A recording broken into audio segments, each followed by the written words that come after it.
కావాలి అంటే అర్థం ఒకే ధ్యానం, ఒకే శాకాహారం, ఒకే ఆత్మ పదార్థంగా అంతా ఒకటే, అంతా ఏకత్వంలోకి రావాలి. అంతా అంటే కేవలం మనుషులే కాదు, ఖనిజ, వృక్ష, జంతు, మానవ సామ్రాజ్యాలంతా కూడా ఒకే స్థితిలోకి రావాలి అనే ఒక ఉద్దేశంతో ఈ మూమెంట్ స్థాపించబడింది.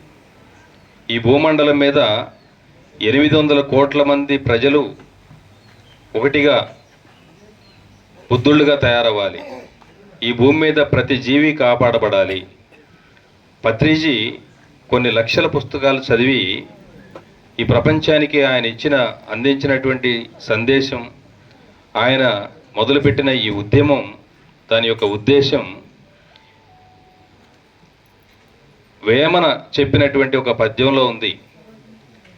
తనలో సర్వం ఉండగా తన లోపల వెతుకలేక ధర వెతికెడి తనువులు మోసెడి ఎద్దుల మన్మంబు తెలియ మహిళో వేమ. తనలోనే సర్వం ఉంటే తన లోపల వెతుక్కోకుండా బయట వెతుకుతున్నాడు, ఎద్దుల్లాగా తిరుగుతున్నాడు.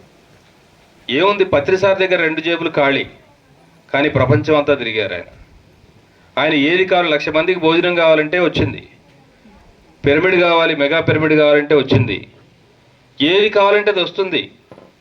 నీదే, ఎక్కడి నుంచి వస్తుంది అదంతా? నీవు ఇప్పుడు ఇక్కడ సెల్ ఫోన్ ఉంది, ఈ సెల్ ఫోన్లో డబ్బులు ఉన్నాయా? కానీ డబ్బులు ఎక్కడికైనా పంపించచ్చు. అంటే ఎక్కడున్నాయి డబ్బులు? బ్యాంకులో ఉన్నాయి. బ్యాంకులో ఉన్న డబ్బుల్ని ఆపరేట్ చేస్తున్నాయి సెల్ ఫోన్తోని. అలాగే నీవు కొన్ని జన్మల్లో బంగారంగా జన్మ తీసుకున్నావు, వెండిగా జన్మ తీసుకున్నావు, వజ్రాలుగా జన్మ తీసుకున్నావు, వైడూర్యాలుగా జన్మ తీసుకున్నావు, మట్టి మాణిక్యాలు అన్ని రకాలుగా జన్మ తీసుకున్నావు. అలాగే వృక్ష సామ్రాజ్యంలో తులసి మొక్క దగ్గర నుంచి మహావృక్షాల వరకు ఎన్నో మొక్కలుగా వృక్షాలుగా జన్మ తీసుకున్నావు.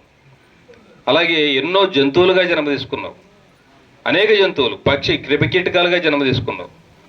మనుషులు అన్ని రకాల మనుషులుగా అన్ని దేశాల్లో, పాకిస్తాన్లో పుట్టుండొచ్చు, అమెరికాలో పుట్టుండొచ్చు, ఆఫ్రికాలో పుట్టుండొచ్చు, రకరకాల దేశాల్లో, రకరకాల జాతుల్లో, రకరకాల కులాల్లో, రకరకాల మతాల్లో ఇన్ని చోట్ల పుట్టావు. కాబట్టి నీలోనే అంతా ఉంది.